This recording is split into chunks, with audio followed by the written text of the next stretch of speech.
उत्तर प्रदेश की भारतीय जनता पार्टी ने अपने जिलाध्यक्षों की सूची जारी की तो जाति बताने लगे।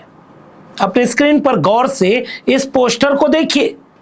उत्तर प्रदेश की भारतीय जनता पार्टी ने जाति बताते हुए अपने जिलाध्यक्षों का नाम सार्वजनिक किया है। यह वही पार्टी है जो जाति की बात करने वालों को धर्म को तोड़ने वाला बताती थी। और अभी भी इसी पार्टी के मुख्यमंत्री योगी आदित्यनाथ के ये बयान सुन लीजिए, कई बयान हैं जिन्होंने जाति की बात करने पर किस तरह से हिकारत भरी बातें कही थी। आप लोगों का नजरिया जाति का हो सकता है, आप लोग जाति के आधार पर सोचते हैं। अब ये लोग जाति के नाम पर बांटने का काम कर रहे हैं जगह जगह जाकर के। दिनकर की पंक्तियां मुझे याद आती हैं, आप लोग भी गाते रहे होंगे अपने समय में, कि मूल जानना बड़ा कठिन है नदियों का वीरों का, धनुष छोड़कर और गोत्र क्या होता रणधीरों का। पाते हैं सम्मान तपोबल से भोतल पर सूर, और जाति जाति का शोर मचाते केवल कायर क्रूर। शर्माते हैं नहीं जगत में जाति पूछने वाले। सुना आपने? ये मुख्यमंत्री योगी आदित्यनाथ बोल रहे हैं, और एक बार नहीं 2 बार बोला सदन में कि जाति पूछने वाले शर्माते नहीं है, और ये जाति बताने वाले। क्या ये अखिलेश यादव के पीडीए से घबरा करके भारतीय जनता पार्टी धर्म की राजनीति में जाति को घुसेड़ रही है? क्या उत्तर प्रदेश में पीडीए से एनडीए खेमा घबरा गया है, जो अब जाति को खुले आम राजनीति का टूल बना रहा है? या उत्तर प्रदेश की राजनीति में यह बात समझ में आ गई है कि जाति एक बड़ा फैक्टर है, इसलिए नहीं कि जाति के नाम पर वोट बढ़ता है, इसलिए क्योंकि उत्तर भारत की ये जातियां, पीडीए की जातियां राजनीतिक रूप से सजग हो गई हैं। अखिलेश यादव ने इसलिए मजे लेते हुए कहा कि मुख्यमंत्री बिष्ट ये बात समझे कि पीडीए के साथ खड़े हैं, और यही पीडीए 27 में बीजेपी का सुपड़ा साफ करेगा।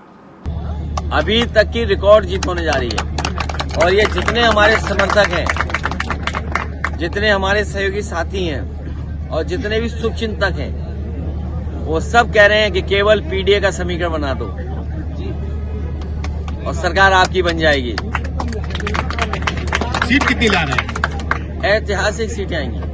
तो आइए समझते हैं कि पूरा मामला क्या है। मामला यह है कि जब से 1980 में भारतीय जनता पार्टी का गठन हुआ, उसके पहले जनसंघ था। ये दोनों राजनीतिक दल दरअसल आरएसएस के उपज हैं। 1925 में बना संगठन आरएसएस, जिसके मूल विचारक गोलवलकर, हेडगवार, सावरकर, और ये लोग ये मानते हैं कि इस देश में अगर कोई एक पहचान है तो वो है धर्म। पितृभूमि जिसकी है वही पितृभूमि वाला असली भारतीय है। धर्म में हिंदू, भारत में रहने वाले सारे हिंदुओं को बांटने के लिए अंग्रेजों ने जाति जनगणना कराई। मैं फिर से कह रहा हूं, भारतीय जनता पार्टी मजबूरी में जाति जनगणना को मानती है, लेकिन मेरी किताब आपको पूरा इतिहास बताएगी ये कि ये भारतीय जनता पार्टी शुरू से जाति जनगणना विरोधी रही है। आरएसएस जाति जनगणना विरोधी रहा है, क्योंकि इनका मानना था और इनके बुद्धिजीवियों का मानना था कि अंग्रेजों ने जातियों को गिन करके, यानी जाति जनगणना करा करके इस देश में जातिवाद फैला दिया। मैंने अपनी किताब में बाकायदे एक चैप्टर ही लिखा है कि क्या अंग्रेज जब आए रहे होंगे तो पता नहीं चला होगा कि इस देश में कोई मनु भी पैदा हुआ था, वर्ण व्यवस्था, उसमें बंटवारा, 5000 साल से इस देश में गैर बराबरी, और अचानक अंग्रेजों ने जातियां गिन दी, तो इसके पहले जातिवाद था ना। इस मामले में भारतीय जनता पार्टी ने हमेशा एक लाइन रखी कि वो जाति की बात नहीं करेंगे। जैसे उदाहरण इसी किताब से भी दे दूं, और आप जानते भी होंगे, आप पढ़ेंगे तो विस्तार में मिलेगा। जब मंडल लागू हुआ, विश्वनाथ प्रताप सिंह, समाजवादी अम्बेडकरवादी लोगों ने मंडल लागू करने के लिए जब आंदोलन किया, मंडल की एक सिफारिश लागू हुई, भारतीय जनता पार्टी को समझ में नहीं आया कि करें क्या।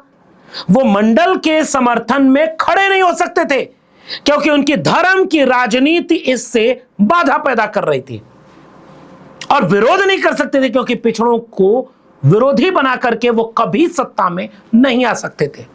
उन्होंने एक तीसरा रास्ता चुना, कमंडल लेकर निकल गए, मंदिर आंदोलन, मंडल के विरोध में मंदिर आंदोलन। यह है भारतीय जनता पार्टी की राजनीति। वो लगातार जाति के सवाल को हाशिए पर ढकेलती है और पर्दे के पीछे से जाति का इस्तेमाल करती है। जैसे उसने कल्याण सिंह को आगे किया, उसने उमा भारती को आगे किया, उसने विनय कटियार को आगे किया, ये पिछड़े पीडीए समाज के लोग। और जब उनसे उनका काम ले लिया, उन्हें दूध में मक्खी की तरह निकालकर फेंका भी। हालांकि बाद में कल्याण सिंह को उचित जगह दी, राज्यपाल बनाया, लेकिन उन्हें वो सम्मान नहीं मिला। यह भारतीय जनता पार्टी की राजनीति है। और यही भारतीय जनता पार्टी उत्तर भारत, खासकर उत्तर भारत के समाजवादी और सामाजिक न्याय के दलों को जातिवादी कहती थी। समाजवादी पार्टी को यादव मुस्लिम की पार्टी, यही लोग बताते हैं। लालू प्रसाद यादव की पार्टी को Yadav Muslim party, Bahujan Samaj party को जातिवादी पार्टी, और भाजपा ब्रह्मांडवादी पार्टी। भाजपा सबकी पार्टी, भाजपा जाति की बात ही नहीं करती। वही भारतीय जनता पार्टी अब उत्तर प्रदेश के अपने नए जिलाध्यक्षों की सूची जारी कर रही है। गौर से इस कॉलम को देखिए। इस कॉलम में सबसे आखिरी पर क्या लिखा है? जाति। और जितने जिलाध्यक्ष नए बनाए गए हैं, सबकी जाति बताई जा रही है। अब भाजपा इससे दो मैसेज दे रही है। भाजपा ये मान गई कि उत्तर भारत में जाति आंदोलन मजबूत है और बिना जाति पर बात किए, बिना जाति की हिस्सेदारी दिए और बिना जाति के नाम पर लोगों को शामिल किए भारत में राजनीति करना असंभव है। इसीलिए तो जाति जनगणना के लिए सहमति भी जता दी। कल्पना करिए कि जो पार्टी में बार बार एक बात कहता हूं, जो करेगा जात की बात उसको मारूंगा कस के लात, ये बोलने वाली पार्टी। जाति मेरे लिए केवल गरीब और अमीर है, ये बोलने वाली पार्टी। जाति जनगणना की मांग करने वाले हिंदुओं को बांटने वाले हैं, इसलिए बंटोगे तो कटोगे, ये बोलने वाली पार्टी जाति जनगणना के समर्थन में चलेगी क्योंकि उसे वोट चाहिए, चुनाव जीतना है, और पीछे से वो सारी साजिश कर देगी। वही पार्टी जिसके मुख्यमंत्री योगी आदित्यनाथ का ये बयान अगर आप भूल गए हो, मैं फिर से याद दिलाना चाहता हूं। पत्रकार ने पूछा कि आप जाति मानते हैं क्या? तो कैसे योगी आदित्यनाथ अपने जाति पर गर्व करते हुए भगवान की भी जाति बताने का काम कर रहे हैं। सुनिए। जब आपसे ये कहा जाता है कि आप खाली राजपूतों की पॉलिटिक्स करते हैं, तो आपको क्या दुख होता है? नहीं, कोई दुख नहीं होता। क्षत्रिय जाति में पैदा होना कोई अपराध थोड़ा है। पर उसकी इस देश की एक ऐसी जाति है जिसमें भगवान भी जन्म लिए हैं और बार बार जन्म लिए हैं। योगी होने के बाद लोग जाति, धर्म, भाषा इन सब से ऊपर उठ जाते हैं, लेकिन जो योगी होने के बाद भी विशिष्ट रह जाए उसका क्या? जब से पीडीए ने यूपी में 2024 में हराया, तब से भारतीय जनता पार्टी को समझ में नहीं आया कि इस पीडीए की काट क्या करें, क्योंकि पिछड़े, दलित, अल्पसंख्यक, आधी आबादी, आदिवासी, और अखिलेश यादव ने इसको एक राजनीतिक विस्तार देते हुए एक मजे हुए दूरदर्शी नेता की तरह क्या कहा? पीड़ित, दुखी और अपमानित। ये जितने भी पीडीए हैं, ये एकजुट होकर के बीजेपी को सत्ता से हटाने के लिए पूरी तरह से रणनीति बना चुके हैं। जैसे जैसे पीड़ा बढ़ रही है, पीड़े बढ़ता चला जा रहा है, पीड़े का आंदोलन बढ़ता चला जा रहा है। और इससे घबराई हुई भाजपा क्या कर रही है? इस बात को आप थोड़ा सा अतीत में और चलिए, और मैं ये जानना चाहता हूं कि कैसे ये भारतीय जनता पार्टी जातिवादी पार्टी है। आपको ये बयान उत्तर प्रदेश के मुख्यमंत्री का पता नहीं याद है कि नहीं, जब वो सदन में खड़े होकर अपराधियों की जाति और धर्म के नाम से पुकार रहे हैं कि जो गोमती नगर की घटना है, उस घटना में भी हम लोगों ने जवाबदेही तय की है। उसके अपराधियों की सूची भी मेरे पास आई है। ये अपराधी हैं। पहला अपराधी है पवन यादव, दूसरा अपराधी है मोहम्मद अरबाज। ये सद्भावना वाले लोग हैं, यानी सद्भावना, अब इनके लिए सद्भावना ट्रेन चलाएंगे। ये वही मामला है जिसमें लखनऊ में पानी भर गया था और कुछ उपद्रवियों में केवल यादव और मुसलमान का नाम पड़ा था। योगी ने इनकाउंटर हुआ था तब जाति और धर्म देखकर होता था। इस पर तो कई खबरें आ चुकी हैं। पीडीए के लोग थे। पीडीए के लोग अगर अपराधी हैं तो नाम पढ़ेंगे योगी, बिष्ट। पीडीए के लोग अगर आरोपी हैं तो बुलडोजर चलेगा। पीडीए के लोगों पर फर्जी एनकाउंटर होगा और पीडीए के लोगों पर ही दमन शोषण होगा। यह है बीजेपी का चाल चरित्र और चेहरा। और जैसे ही कोडीन सिरप घोटाले में स्वजाती आ जाएंगे, न सदन में नाम लिया जाएगा, न उन पर इनकाउंटर होगा, न उन पर बुलडोजर चलेगा, न उन्हें अपराधी बोला जाएगा। यह पूरी राजनीति एकदम 360 डिग्री बदल कैसे गई योगी आदित्यनाथ की, बीजेपी की। इस बात को आप यहां से समझे। बीते दिनों एक और वाकया हुआ था उत्तर प्रदेश में। कोर्ट ने कहा कि जाति के आधार पर अब सार्वजनिक जगह पर उसका प्रदर्शन नहीं होगा, जात के आधार पर रैली नहीं होगी, जात के आधार पर कोई दुकान पर नाम नहीं लिखेगा, एफआईआर में नाम नहीं लिखेगा। फिर इसी योगी आदित्यनाथ की सरकार ने एक फरमान जारी किया था, अपनी स्क्रीन पर देखिए। एफआईआर से लेकर के तमाम तरह की रैलियों और तमाम तरह की चीजों में कैसे इनको रोका जाए कि जाति का उल्लेख नहीं होगा, और जाति का उल्लेख करने पे सजा होगी, एफआईआर होगी। अब जिलाध्यक्ष की सूची जाति बताकर जारी कर रही कौन? भाजपा। भाजपा जिसने जाति के बात करने वालों को जातिवादी बताया। भाजपा ने, भाजपा के बौद्धिकों ने, भाजपा के लोगों ने, और जाति के नाम पर हमेशा राजनीति के वो खिलाफ रहे और जाति के नाम पर जिलाध्यक्ष का पोस्टर जारी कर रहे हैं। अब हो यह रहा है कि संतों का झगड़ा उत्तर प्रदेश में हुआ। आपको जानकर आश्चर्य होगा कि संत, शंकराचार्य, जगत गुरु, इन सब विवाद में भाजपा धर्म विरोधी साबित भी हो रही थी। और आपको पता है कि इस मामले में भी ब्राह्मण और दलित और ठाकुर का संतों के झगड़े में भी उल्लेख आ गया। ये खेल क्या है भाई?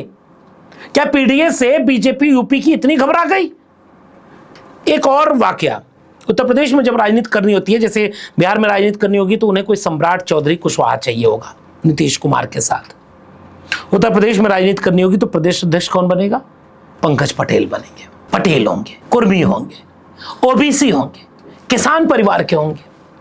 उत्तर प्रदेश में राजनीति करनी होगी तो ओम प्रकाश राजभर, संजय निषाद, अनुप्रिया पटेल, इन सारे लोगों को आपको साथ रखना पड़ेगा, क्योंकि उत्तर प्रदेश और उत्तर भारत में सामाजिक न्याय और समाजवाद का आंदोलन मजबूत है।